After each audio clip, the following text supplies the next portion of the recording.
Pour ce que l'Esprit veut nous donner ce matin, je vais vous inviter à tourner dans Marc, chapitre 4, dans l'Évangile selon Marc, chapitre 4. On va lire à partir du verset 35.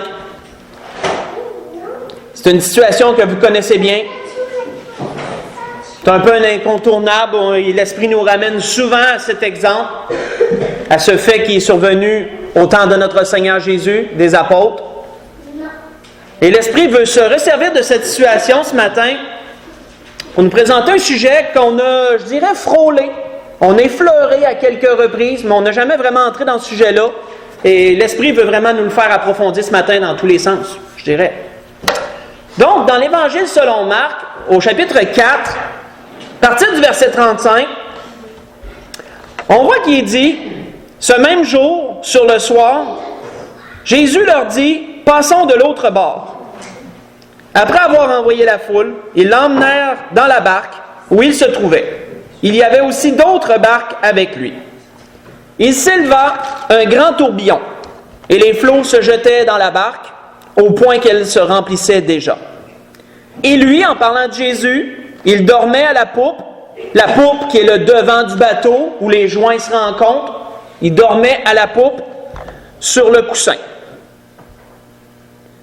Ils le réveillèrent et lui dirent, « Maître, ne t'inquiètes-tu pas de ce que nous périssons? » S'étant réveillé, il menaça le vent et dit à la mer, « Silence, tais-toi! » Et le vent cessa et il y eut un grand calme.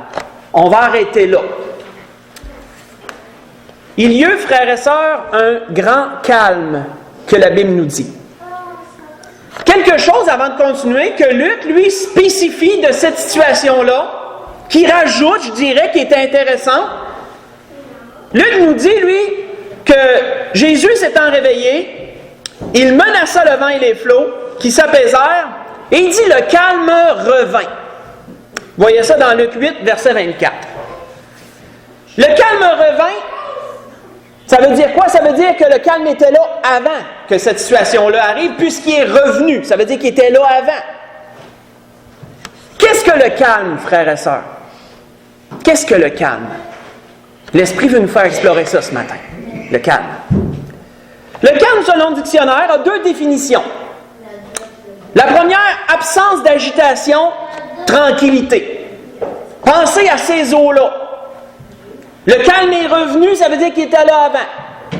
Ils sont embarqués dans les barques, sûrement, moi j'imagine, une mer douce, parce qu'on sait qu'il nous disait parler de la mer de Génézareth ici, mer de Tibériade, appelée aussi comme ça.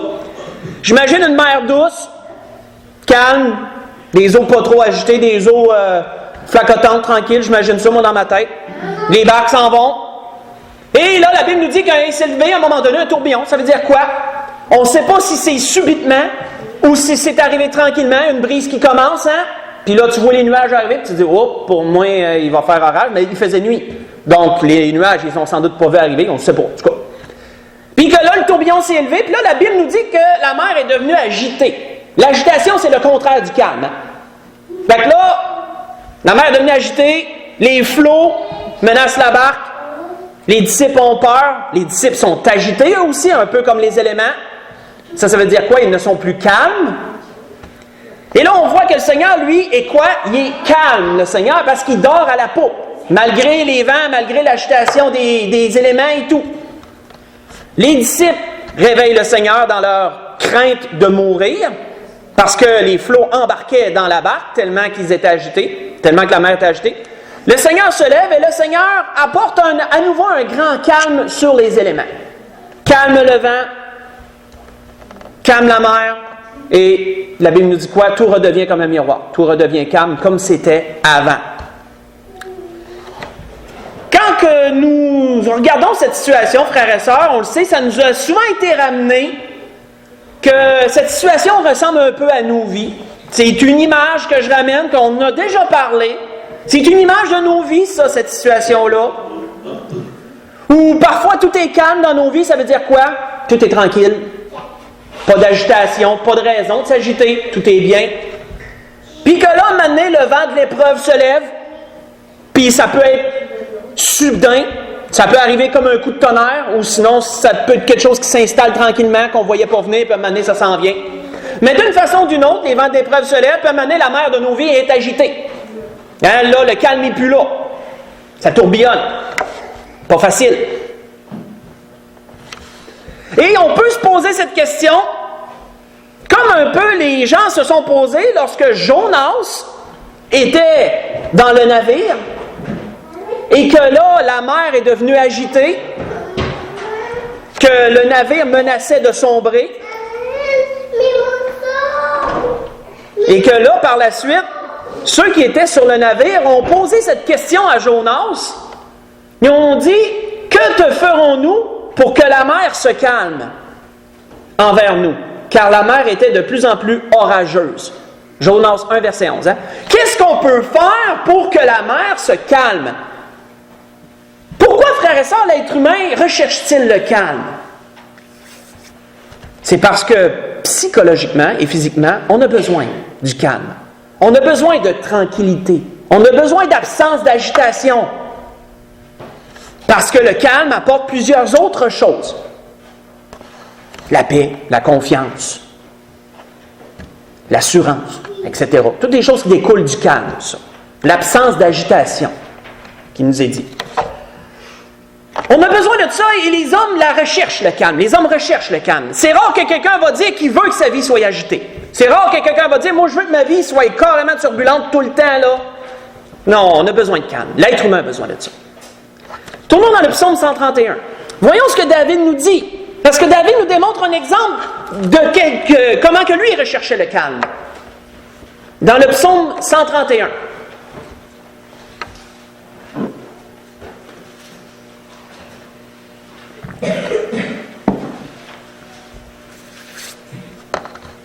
On va le lire au complet, il y a un que 3 versets. Psaume 131 est un psaume très court. Beau psaume, par contre. Beaucoup de contenu. Nous, on voit dans le psaume 131, David dire, Cantique des degrés de David, il dit « Éternel, je n'ai ni un cœur qui s'enfle, ni des regards hautains. » Autrement dit, je fais attention à l'orgueil. Je fais attention de me préserver de l'orgueil.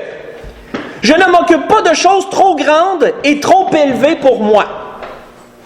Loin de là, j'ai l'âme calme et tranquille. On parle de quoi, là? On parle de la première définition, celle qu'on voit jusqu'à maintenant. C'est quoi le calme? L'absence d'agitation, tranquillité. Il dit, j'ai l'âme calme et tranquille. Comme un enfant sevré qui est auprès de sa mère. Là, j'ai regardé l'exemple de David comme un enfant sevré. Un enfant sevré, c'est quoi? C'est un enfant qui a fini d'être allaité. C'est un enfant que la mère a préparé puis que là, il mange de la nourriture plus solide. Ça veut dire quoi? Ça veut dire qu'il n'est pas pris de crise de panique parce qu'il a faim. Parce qu'un enfant, quand il est encore à la mamelle, quand il est encore à l'allaitement, vous le savez, pour les mères, vous le savez bien, lorsqu'il a faim, tu le sais. Il crie, il pleure, il n'est pas calme, là. Il est agité parce qu'il a absolument besoin de ça. Et là, il ne connaît pas les principes du calme. Il a besoin de lait, il a besoin de se nourrir, il est agité. Mais une fois qu'il est sevré, qu'il commence à être calme, manger de la nourriture plus solide, bien, les choses se calment. Les choses se stabilisent un peu plus pour les enfants. Et c'est ça que David disait. Prenez cet exemple-là pour lui. Il dit, j'ai l'âme calme et tranquille comme un enfant sevré. Après ça, il dit, Israël, mets ton espoir en l'Éternel dès maintenant et à jamais. Mais comment David recherchait-il ce calme-là? Comment David avait réussi à l'obtenir? D'une part, il nous dit, je ne m'occupe pas de choses trop élevées pour moi. David, par le discernement, on le mentionnait tantôt, était capable de voir qu'il y a des choses qu'il ne fallait pas toucher. Qu'il y a des choses que si on s'embarque là-dedans, là, on ne sait pas quand ça va finir, ça, ce genre de choses-là. Si on s'embarque là-dedans, on ne sait pas à quel point ça peut devenir gros. Et David dit, je me tiens loin de choses qui semblent trop élevées pour moi. Hein, je reste à ce que je suis capable de contrôler, puis ce que je ne suis pas capable de contrôler, je remets ça dans les mains de Dieu. On pourrait dire comme ça, parce qu'à la fin, il dit, espère en l'Éternel. Puis il dit, en faisant ça, il dit, j'ai l'âme calme, j'ai l'esprit tranquille. David recherchait le calme, comme tous les êtres humains recherchent le calme d'une façon ou d'une autre. On voit que Salomon nous dit dans les Proverbes, un cœur calme est la vie du corps, mais l'envie est la carie des os. Vous voyez ça dans le Proverbe 14, verset 30. Un cœur calme est la vie du corps. Pourquoi la Bible nous dit-elle que le calme est la vie du corps? Tout simplement parce que, comme je l'ai mentionné, le calme est bénéfique pour le corps. C'est pourquoi la Bible nous dit que c'est la vie du corps. C'est bénéfique pour le corps, ça l'apporte la tranquillité, ça apporte la paix, ça l'apporte la joie, ça l'apporte la confiance, l'assurance, etc., etc. Des choses qu'on ne peut pas avoir lorsqu'on est dans l'agitation. Toutes ces choses-là, on n'y a pas accès lorsqu'on est agité. Tournons dans Ésaïe chapitre 30. Et voyons un exemple de comment le calme contribue au corps. Dans Ésaïe chapitre 30, on a déjà été là. On a déjà été là, mais l'Esprit me ramenait là. Et on va revoir encore cette situation. Un peu comme un exemple.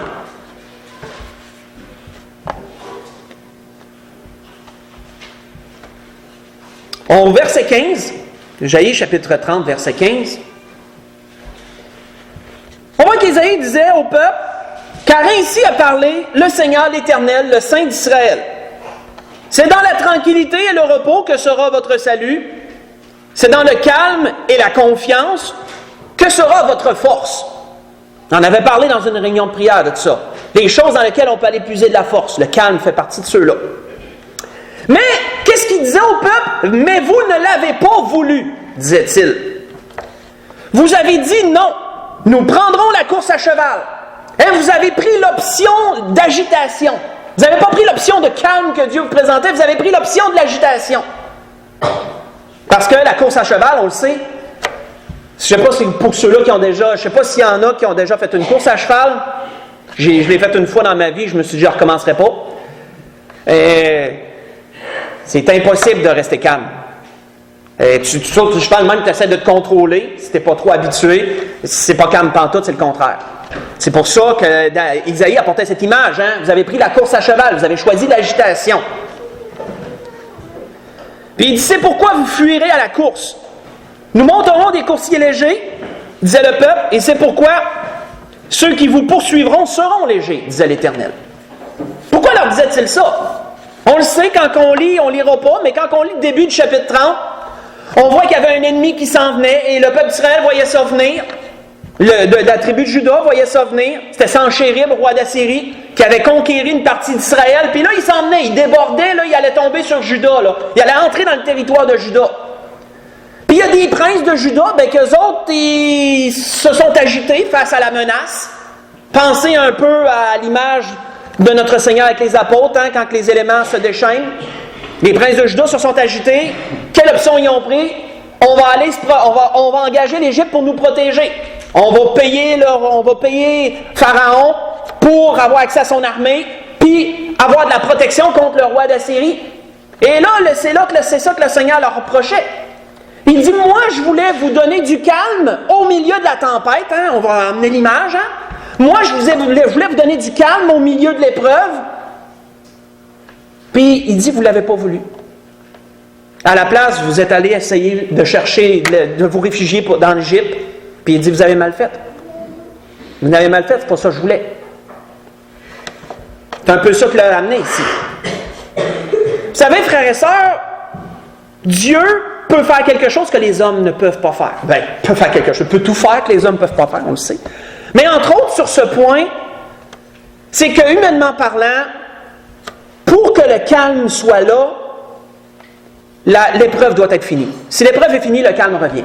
C'est un peu comme l'image du Seigneur qui a calmé la tempête. Mais qu'est-ce que Dieu est capable de faire? Il est capable de nous amener le calme au milieu de l'épreuve. Et ça, normalement, humainement, c'est pas possible. Dieu est capable de faire ça. Et c'est ça que Dieu voulait leur faire ici. Dieu n'allait pas enlever l'épreuve, il allait leur donner le calme au milieu de l'épreuve. Et c'est ce qu'il leur a dit. J'ai voulu vous donner du calme et de la tranquillité pour que vous puissiez bénéficier de ces effets-là, même au sein de l'épreuve. Mais il dit, vous ne l'avez pas voulu. On voit qu'il dit au verset 18, si nous continuons, Dieu rappelle ce qu'il voulait. Dieu rappelle ce qu'il voulait pour eux en leur disant, cependant, l'Éternel désire vous faire grâce. Et il se lèvera pour vous faire miséricorde, car l'Éternel est un Dieu juste, heureux tous ceux qui espèrent en lui. Et on va au verset 21, Tes oreilles entendront derrière toi la voix qui dira, voici le chemin, marchez-y. Dieu va te donner son conseil. Dieu va te donner ses paroles. Voici le bon chemin, marchez-y. Car vous iriez à droite, vous iriez à gauche, vous tiendrez pour souiller l'argent qui couvre vos idoles. Autrement dit, vous allez réaliser certaines choses, mais là, on ne continuera pas. C'est un peu ce que le Seigneur leur disait. Voici une première définition du calme. Absence d'agitation, tranquillité. Mais l'Esprit veut aller dans un autre sens aussi parce que le calme, ce n'est pas juste ça, le calme.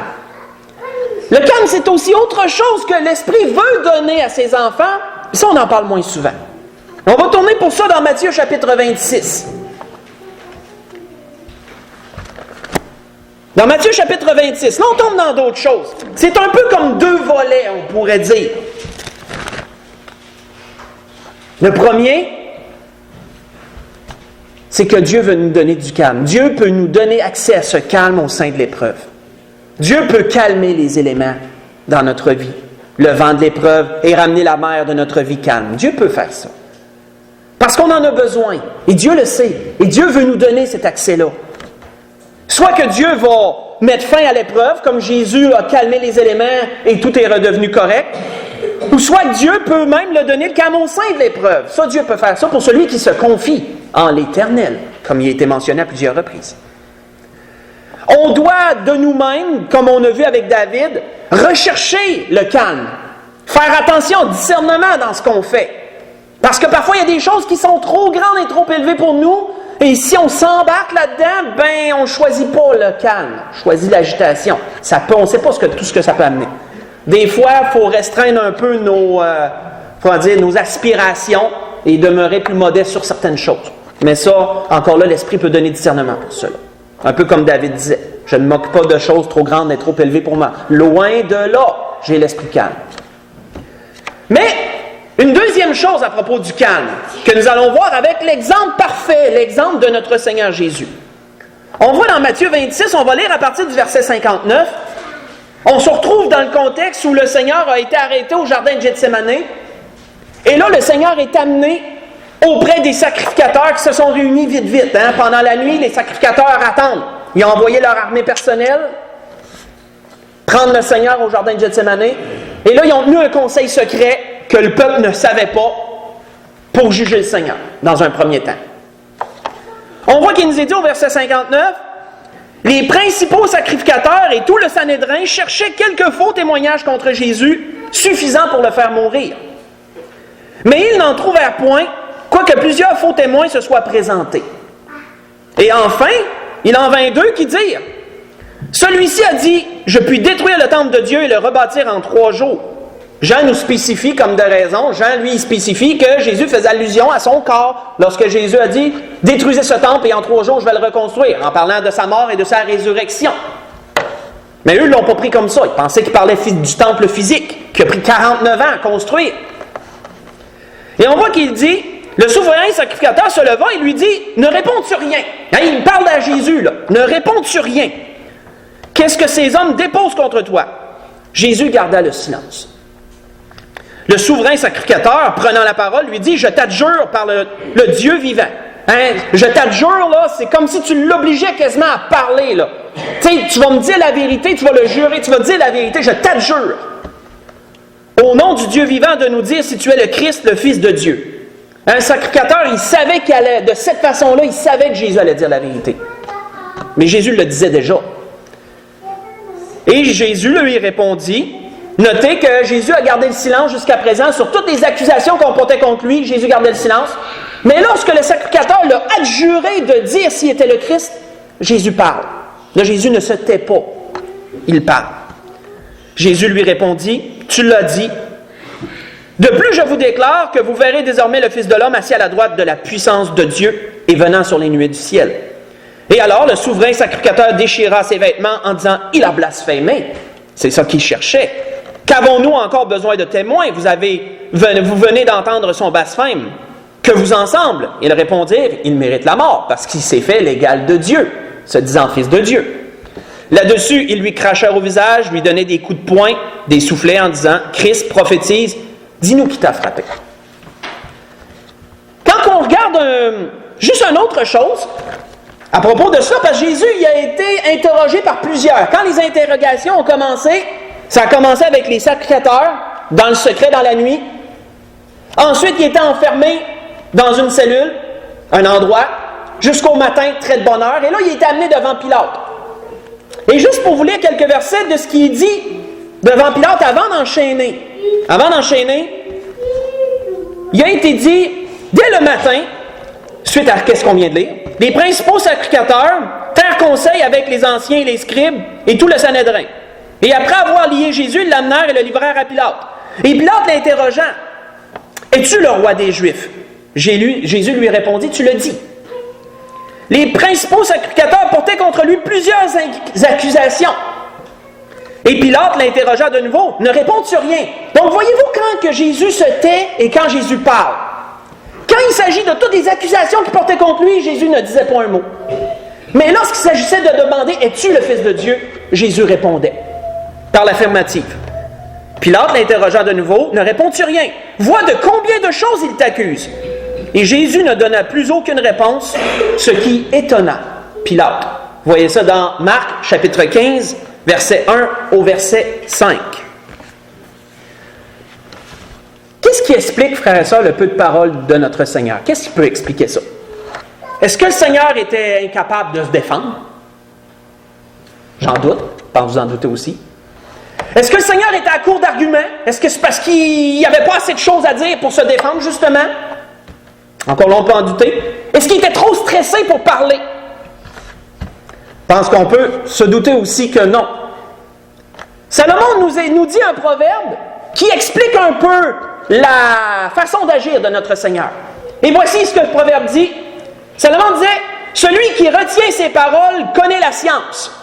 Et celui qui a l'esprit calme est un homme intelligent. » Dans Proverbe chapitre 17, verset 27. Ça décrit bien notre Seigneur. Parce que le calme veut aussi dire, deuxième définition, maîtrise de soi, sang-froid. C'est ce que veut dire aussi le calme. Si on dit que quelqu'un est resté calme devant une injure, devant une insulte, ça veut dire quoi? Il s'est maîtrisé. Il a maîtrisé sa langue, il a maîtrisé son corps, il a gardé son sang-froid. On a sûrement déjà entendu toute cette expression-là. Pourquoi le Seigneur ne parlait pas, ou très peu, devant les accusations et tout? Parce que le Seigneur était calme. Le Seigneur se maîtrisait, était maître de lui-même. Il parlait quand c'était le temps, il se taisait quand c'était le temps. C'est un peu comme Salomon disait dans l'Ecclésiaste chapitre 3, qu'on a lu dernièrement, il y a un temps pour se taire, il y a un temps pour parler. Ça revient un peu à ça. Devant les fausses accusations, le Seigneur était calme, il ne disait pas un mot, il se laissait accuser. Devant une question par rapport à sa nature, le Seigneur répondait. Sûrement avec le même calme que le reste. Continuons, tournons dans Luc chapitre 23. Allons voir encore la suite. Parce que ça ne s'arrête pas là, parce que là, Pilate, quand il a entendu parler que Jésus était galiléen, il a dit tout de suite, « Ah! Hérode est en ville. C'est lui qui s'occupe de la Galilée. » On l'a envoyé à Hérode, puis on vient juste de se dégager d'un problème. Fait que Jésus est envoyé à Hérode, c'est là qu'on voit dans Luc chapitre 23. Jésus a été interrogé 4 fois au total, avant d'être crucifié. On a vu 2 de ces fois-là. En secret, et le matin devant Pilate. Pilate envoie le cas à Hérode, donc 3e interrogation. Et on voit qu'il nous est dit au verset 6 de Luc chapitre 23. Quand Pilate entendit parler de la Galilée, il demanda si cet homme était galiléen. Et ayant appris qu'il était dans la juridiction d'Hérode, il le renvoya à Hérode, qui se trouvait aussi à Jérusalem en ces jours-là. Lorsqu'Hérode vit Jésus, il en eut une grande joie, car depuis longtemps il désirait le voir à cause de ce qu'il avait entendu dire de lui, et il espérait qu'il le verrait faire quelques miracles. Hérode espérait voir un genre de magicien ambulant, quelqu'un qui allait l'amuser, puis l'épater par certains miracles. Pas ce qu'il a vu. Il lui adressa beaucoup de questions. Mais Jésus ne lui répondit rien. Mais Hérode, il a certainement demandé beaucoup de choses, mais Jésus connaissait quel genre d'homme lui parlait, puis il ne trouvait pas raison de répondre. Maîtrise de soi, calme. Jésus répondait rien. Et on voit aussi qu'il nous est dit, les principaux sacrificateurs et les scribes étaient là, et ils l'accusaient avec violence. Et ça veut dire quoi, hein? Ça veut dire qu'eux autres étaient aux côtés, puis ça devait crier, tu t'aides sur lui, là, puis gna gna gna, puis gna gna gna, puis on voit Jésus calme, maître de soi, qui ne répond pas à ça. Hérode, avec ses gardes, le traita avec mépris, hein, quand ils ont vu qu'il n'y avait rien à tirer de Jésus. Et après s'être moqué de lui, l'avoir revêtu d'habits éclatants, il le renvoya à Pilate. Et ce jour même, Pilate et Hérode sont devinrent amis d'ennemis qu'ils étaient auparavant. Qu'est-ce que Salomon nous disait aussi dans un autre endroit? On voit que dans l'Ecclésiaste, Salomon nous dit, si l'esprit de celui qui domine s'élève contre toi, ne quitte point ta place, car le calme prévient de grands péchés. Voyez ça dans l'Ecclésiaste chapitre 10, verset 4.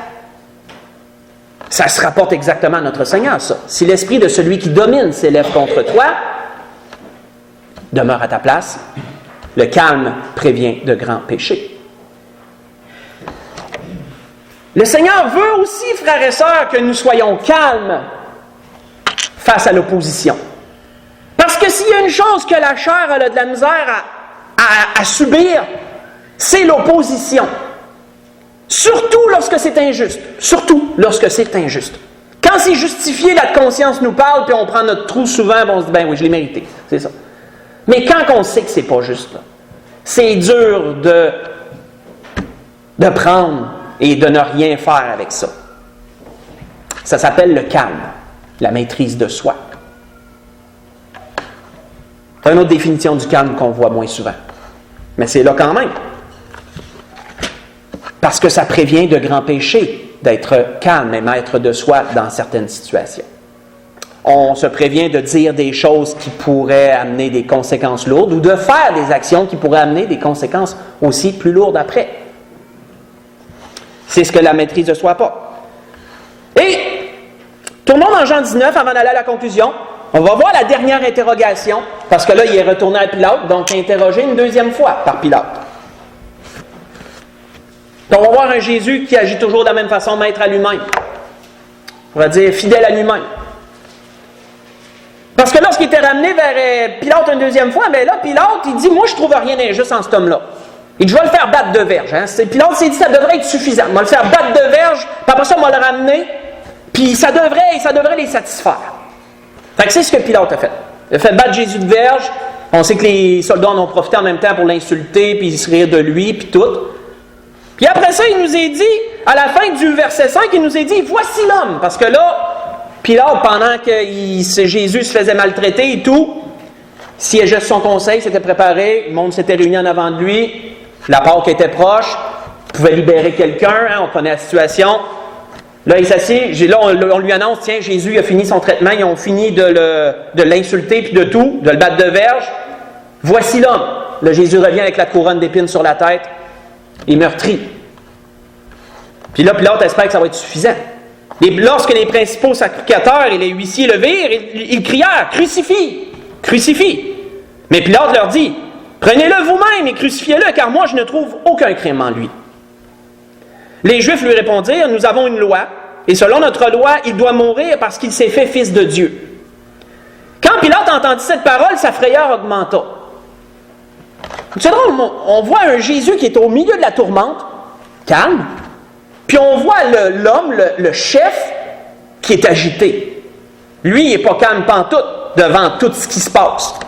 Puis c'est lui qui est le boss, en bon québécois. Mais le Seigneur, lui, il est calme au milieu de ça. J'imagine qu'on peut prendre toutes les définitions du calme pour le Seigneur. Non seulement maître de soi, mais aussi tranquille, pas agité, malgré la situation. Hein? Et là, on voit que quand Pilate entendit cette parole, cette frayeur augmentant, il rentra dans le prétoire. Autrement dit, il emmène Jésus à l'écart. Il emmène Jésus à l'écart et regardez, il emmène Jésus dans le prétoire et il dit, est-ce à moi que tu ne parles pas? D'où es-tu? Mais Jésus lui donna point de réponse. D'où es-tu? Mais Jésus ne lui donna point de réponse. Et Pilate lui dit, est-ce à moi que tu ne parles pas? Ne sais-tu pas que j'ai le pouvoir de te crucifier et le pouvoir de te relâcher? Hein, Jésus ne disait pas un mot, il était tellement calme. Jésus laissait les choses aller. Il savait que le Père était en contrôle, il savait que tout se déroulait selon la volonté de Dieu. Puis Pilate, lui, capotait, excusez le terme, capotait face à tout cela. Il ne savait pas comment gérer ça. On voit que Jésus lui répond. Pilate lui pose une question. Jésus lui répond, « Tu n'aurais sur moi aucun pouvoir s'il ne t'avait été donné d'en haut. C'est pourquoi celui qui me livre à toi commet un plus grand péché. » Nous allons arrêter là. Alors, nous avons vu, frères et sœurs, ce matin, le calme. Et on a vu 2 définitions du calme. Dans un premier temps, on a vu c'était quoi la tranquillité, l'absence d'agitation. Et on a vu comment Dieu peut le faire. Comment Dieu peut même le faire au milieu de l'épreuve. Il peut nous amener le calme. Mais on a vu dans un deuxième temps que le calme, c'est aussi la maîtrise de soi. Le sang-froid. Face à quoi? Face à l'opposition. Face aux insultes, aux mauvaises accusations. Tout ce qui peut être injuste. Le calme, c'est aussi ça. Et Dieu veut que nous ayons ce calme-là aussi pour prévenir de grands péchés. Pour conclure, tournons dans 2 Timothée chapitre 1. Et voyons l'affirmation que l'apôtre Paul a donnée à Timothée à propos de l'Esprit qui nous a été donné. Parce qu'on le sait, frères et sœurs, pendant que vous y tournez, on sait que le Seigneur ne nous a pas laissés orphelins. Hein, le Seigneur, lorsqu'il retourne auprès du Père, on le sait, il nous a envoyé son Esprit, qui nous dirige et nous guide dans toute la vérité. Mais son Esprit qui est là aussi pour continuer l'œuvre. Et par l'Esprit de Dieu qui nous habite, nous avons accès à tout ce que Jésus donnait lorsqu'il était ici-bas. Même chose. On voit que l'apôtre Paul rappelait cela à Timothée dans un sens. Lorsqu'il lui a dit au verset 7 de 2 Timothée chapitre 1, il dit « Car ce n'est pas un esprit de timidité que Dieu nous a donné. Au contraire, son esprit nous remplit de force, d'amour et de sagesse. » C'est un esprit de force, d'amour et de sagesse que nous avons en nous. Un esprit qui peut nous donner la capacité de parler lorsque c'est le temps, parce qu'être calme, ça ne veut pas dire de ne jamais parler, hein? Même devant l'opposition, on voit que le Seigneur répondait quand c'était le temps, pour les bonnes raisons. Être capable de parler quand c'est le temps. Mais la force, c'est quoi aussi? C'est le maîtrise. Hein? La force, c'est pas juste d'être capable de donner un coup. La force, c'est d'être capable d'encaisser des coups. Ça aussi, c'est la force. On a un esprit de force, un esprit d'amour, bien sûr, parce que l'amour dirige tout ça, et un esprit de sagesse. Hein? Le discernement fait partie de la sagesse. On a accès à tout ça, nous aussi, parce que Dieu habite en nous, par son esprit. Dieu peut nous donner ça. Si nous le demandons, bien sûr, et si nous nous confions en lui, Dieu peut nous le donner. Et la grâce que je nous souhaite à tous, dans ce sens, parce qu'on voit que par la suite, les apôtres ont démontré le même esprit que le Seigneur. Hein, face au Sanhédrin, dans Actes 4 et 5, si vous voulez le lire pendant la semaine, libre à vous, on voit comment les apôtres ont été interrogés par le Sanhédrin, et pas doucement, là, durement. Puis on voit comment ils étaient calmes. Ils étaient capables d'avoir de l'assurance devant le Sanhédrin, malgré les accusations et tout. On voit que l'apôtre Paul aussi a démontré le calme devant les différentes autorités auxquelles il a fait face. Toujours accusé par les fameux sacrificateurs et les scribes qui le suivaient dans son voyage et qui l'accusaient toutes les fois qu'il y avait l'occasion. Et nous aussi, on a accès à tout cela. La grâce que je nous souhaite, c'est que le Seigneur puisse nous apporter le calme selon nos besoins, selon les circonstances que nous vivons. Qu'on peut se lever pour le dernier cantique.